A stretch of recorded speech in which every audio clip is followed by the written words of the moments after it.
A lot of people reach out to me saying they don't have Oracle or SQL Developer installed on their machine, so they cannot run or test queries. I thought I would share what I use online when I don't have the setup handy.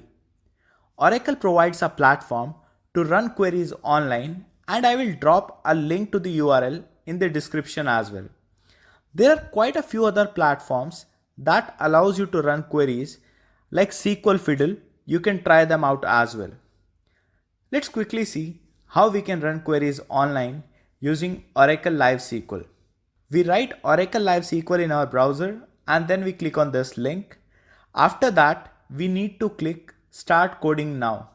Now Oracle expects you to log in before you can run queries. If you have an account, you can directly log in by specifying username and password. If you don't have one, you can create one as well.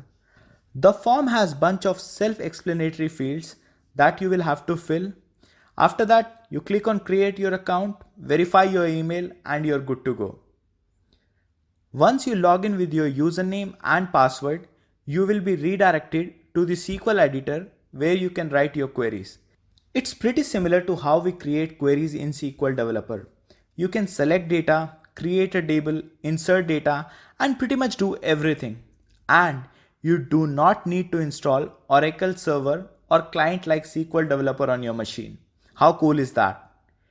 By default, you can see 50 rows and the output data can be downloaded in the form of CSV as well.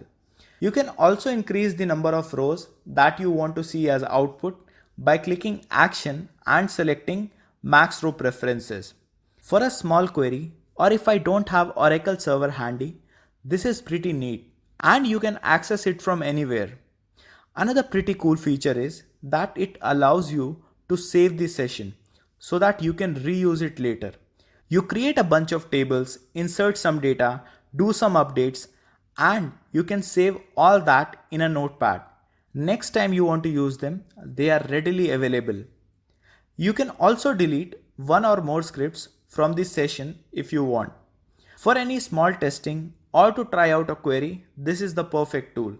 For learning big projects, I would still suggest that you download Oracle Server and SQL Developer Client on your machine. You want to know what I use for writing shell scripts? Watch out the next video.